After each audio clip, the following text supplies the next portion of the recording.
بسم اللہ الرحمن الرحیم۔ السلام علیکم ورحمۃ اللہ وبرکاتہ۔ عزیز طلباء، میں ہوں آپ کے معلمہ ہنا رشید، اور آج ہم ارکان اسلام جو کہ آپ کا باب نمبر 2 ہے، اس کے مختصر سوالات اور ان کے جوابات دیکھیں گے۔ بیٹا، آپ کو کسی بھی قسم کے ایگزام فوبیا کا شکار ہونے کی کوئی ضرورت نہیں ہے۔ امتحان آتے جاتے رہتے ہیں اور انسان کو ڈس اپوائنٹ نہیں ہونا چاہیے، بلکہ اللہ پر بھروسہ رکھتے ہوئے محنت کرنی چاہیے۔ تو بیٹا، یہ ویڈیو آپ کے ایگزامس پریپریشن کے لیے آپ کے لیے بڑی ہیلپ فل ہوگی، سو کیپ واچنگ اٹ۔ تو بیٹا، ہمارا پہلا سوال ہے، ارکان اسلام سے کیا مراد ہے؟ ارکان اسلام سے مراد دین کے وہ بنیادی اصول و اعمال ہیں جن پر اسلام کی عمارت قائم و دائم ہے۔ مزید برآں یہ اسلام کے عملی خد و خال ہیں۔ ارکان اسلام کو حقوق اللہ بھی کہا جاتا ہے۔ یہ تعداد میں 5 ہیں: کلمہ شہادت، صلاۃ یعنی نماز، صوم یعنی کہ روزہ، زکوٰۃ اور حج۔ ہمارا دوسرا سوال ہے، ارکان اسلام سے متعلق فرمان نبوی صلی اللہ علیہ وآلہ وسلم تحریر کریں۔ رسول اللہ صلی اللہ علیہ وآلہ وسلم کا ارشاد گرامی ہے، اسلام کی عمارت 5 ستونوں پر اٹھائی گئی ہے: اس بات کی شہادت کہ اللہ کے سوا کوئی معبود نہیں، اور یہ کہ حضرت محمد صلی اللہ علیہ وآلہ وسلم اللہ کے بندے اور اس کے آخری رسول ہیں، اور نماز قائم کرنا اور زکوٰۃ دینا اور حج کرنا اور رمضان کے روزے رکھنا۔ بیٹا، سوال نمبر 3 ہے، کلمہ شہادت کی حقیقی گواہی کن چیزوں سے ممکن بنائی جا سکتی ہے؟ کلمہ شہادت کی حقیقی گواہی درج ذیل 3 چیزوں سے ممکن بنائی جا سکتی ہے: دل کی تصدیق، زبان سے اقرار اور عمل سے اظہار۔ یعنی آپ کا دل بھی اللہ اور رسول اللہ کے ہونے کی گواہی دے، زبان اس کا اقرار کرے، اور آپ کا جسم جو ہے وہ ایسے اعمال کرے جس کا ہمیں اللہ اور رسول اللہ کی طرف سے حکم دیا گیا ہے۔ تو بیٹا، سوال نمبر 4 ہے، کلمہ شہادت ما اعراب اور ترجمہ لکھیں۔ تو آپ کے اسکرین پہ آپ کو عربی میں کلمہ شہادت لکھا ہوا نظر آ رہا ہے: اشہد ان لا الہ الا اللہ وحدہ لا شریک لہ واشہد ان محمدا عبدہ ورسولہ۔ ترجمہ ہے بیٹا، میں گواہی دیتا ہوں کہ اللہ کے سوا کوئی عبادت کے لائق نہیں، وہ اکیلا ہے، اس کا کوئی شریک نہیں، اور میں گواہی دیتا ہوں کہ محمد صلی اللہ علیہ وآلہ وسلم اس کے بندے اور اس کے رسول ہیں۔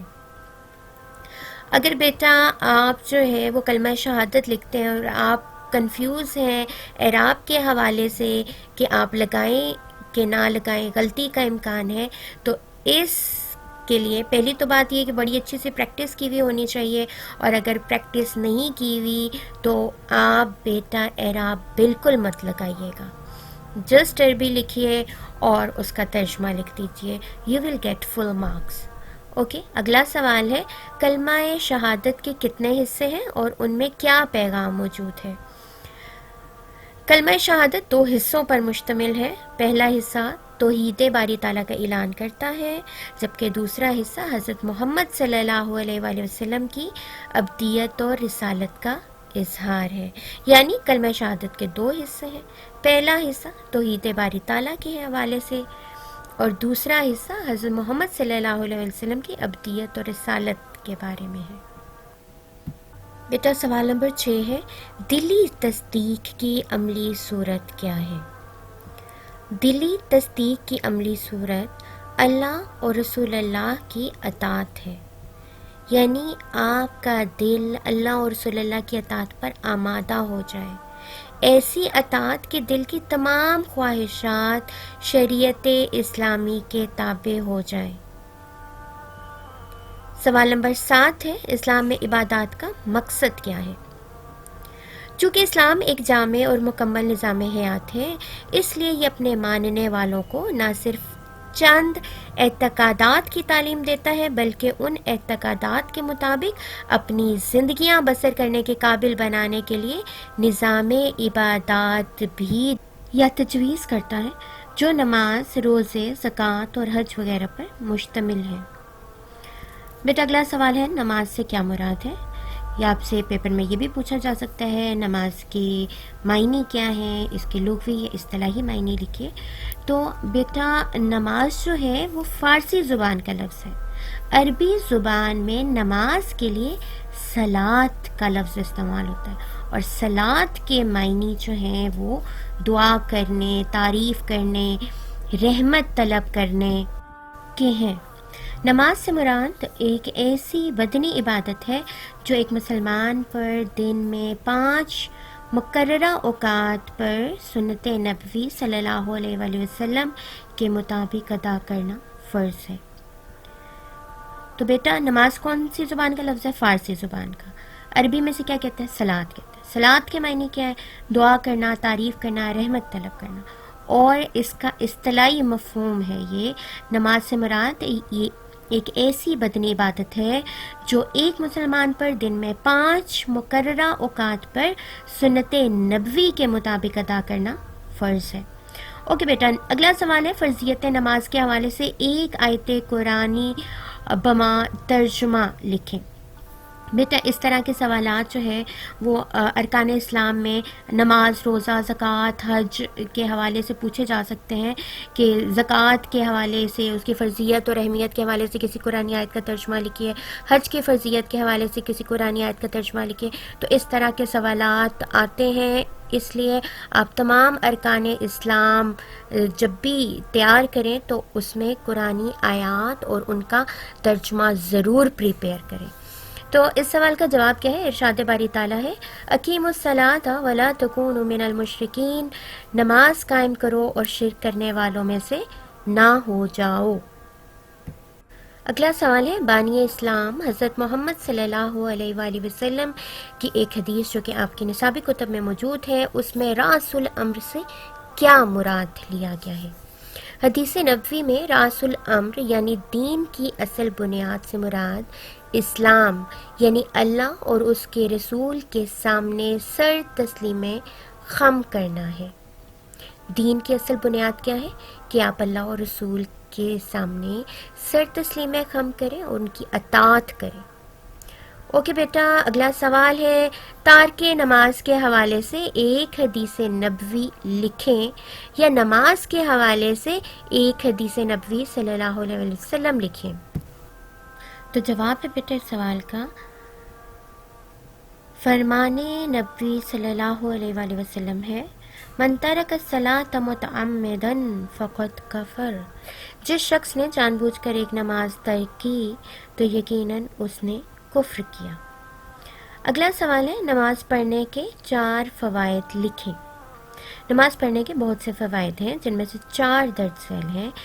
انسان گناہوں سے بچتا ہے، پاکیزگی حاصل ہوتی ہے، اللہ کا قرب حاصل ہوتا ہے، وقت کی پابندی نصیب ہوتی ہے۔ سوال نمبر 13 ہے، بعد جماعت نماز پڑھنے کا ثواب کتنا ہے، اور قیامت کے دن سب سے پہلا سوال کس چیز کا ہوگا؟ بعد جماعت نماز پڑھنے کا ثواب 27 گنا زیادہ ہے انفرادی نماز پڑھنے سے، اور قیامت کے دن سب سے پہلا سوال نماز کے بارے میں ہوگا۔ اگلا سوال ہے، بیرون نمازوں سے کیا مراد ہے؟ بیرون نمازوں سے مراد ایسی نمازیں ہیں جن کی ادائیگی کے دوران خشوع و خضوع حاصل نہ ہو سکے۔ نماز کے مقصد یعنی بے حیائی اور برائی کے کاموں سے بچنا نصیب نہ ہو۔ نمازی نماز کے کلمات و اوراد کے معنی و مفہوم سے بے خبر ہونے کی وجہ سے حضوری قلب سے محروم ہو۔ بغیر توجہ اور بغیر خشوع و خضوع کے جو نمازیں پڑھی جاتی ہیں وہ نمازیں بیرون نمازیں ہیں۔ ان نمازوں کی وجہ سے ہماری زندگی پر کسی قسم کے مثبت اثرات پیدا نہیں ہو پاتے اور اللہ تعالیٰ سے تعلق مضبوط نہیں ہو پاتا۔ تو بیٹا ہمارے پاس اگلا سوال ہے،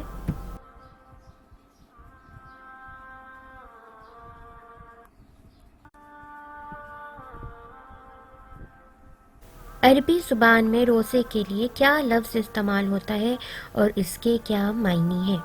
عربی زبان میں روزے کے لیے صوم کا لفظ استعمال ہوتا ہے، جس کے معنی رک جانے، ترک کر دینے اور پرہیز کرنے کے ہیں۔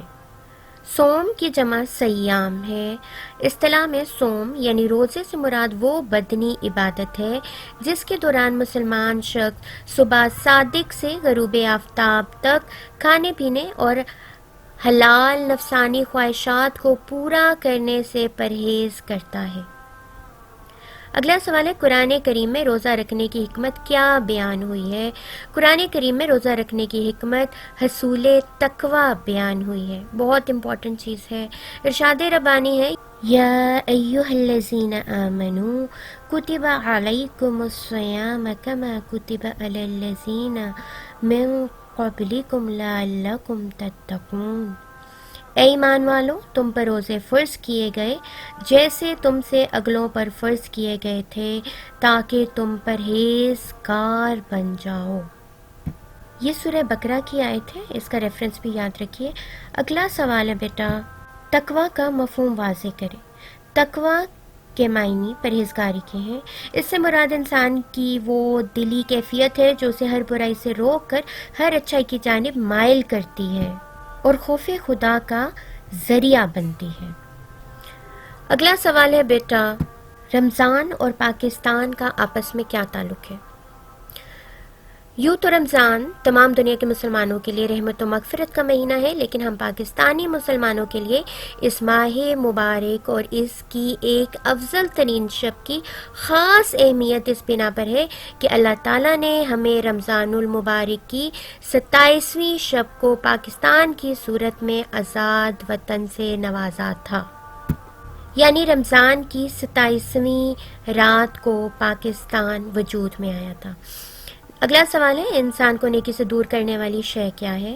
انسان کو نیکی کے راستے سے روکنے اور برائی کے راستے پر ڈالنے والی سب سے پہلی چیز خواہش نفس ہے۔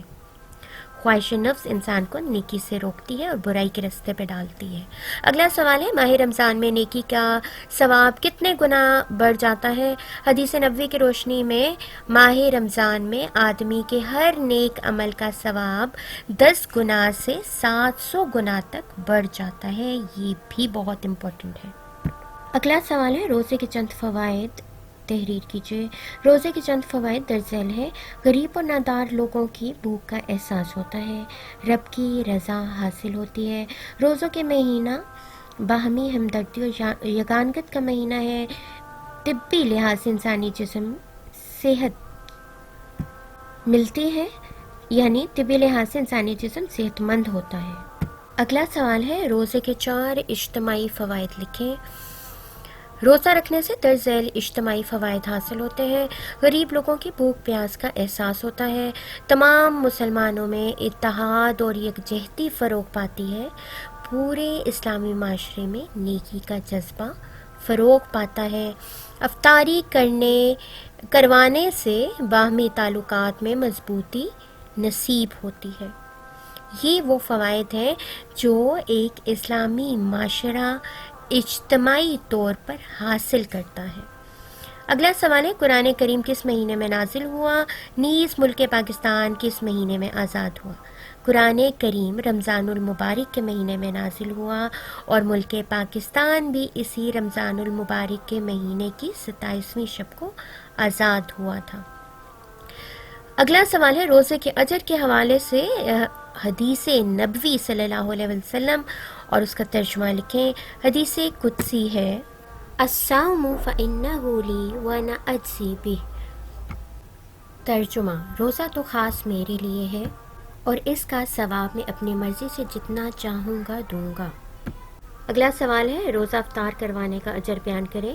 نبی اکرم صلی اللہ علیہ وسلم کا فرمان عالی شان ہے، جو شخص اس رمضان میں کسی روزے دار کا روزہ افطار کرائے گا تو اس کے گناہوں کے لیے معافی ہے اور وہ خود کو جہنم کی آگ سے بچا لے گا اور اسے روزے دار جتنا ہی ثواب ملے گا، جبکہ اس روزے دار کے اپنے ثواب میں کوئی کمی واقع نہیں ہوگی۔ اگلا سوال ہے، روزے کے مقاصد بیان کریں۔ روزے کا بنیادی مقصد حصول تقویٰ ہے۔ اس کے علاوہ اجر و ثواب کے حصول اور گناہوں کی بخشش بھی روزے کے اہم مقاصد میں سے ہے۔ ارشاد باری تعالیٰ ہے، اے ایمان والو، تم پر روزے فرض کیے گئے جس طرح تم سے پہلے لوگوں پر فرض کیے گئے تھے تاکہ تم پرہیزگار بن جاؤ۔ یہ ذہن میں رکھیے کہ روزے کا مقصد حصول تقویٰ ہے۔ اگلا سوال ہے، بے اثر روزوں سے کیا مراد ہے؟ آج ہمارے روزوں کے وہ فیوز و برکات ظاہر نہیں ہوتے جن کا عام طور پر تذکرہ کیا جاتا ہے۔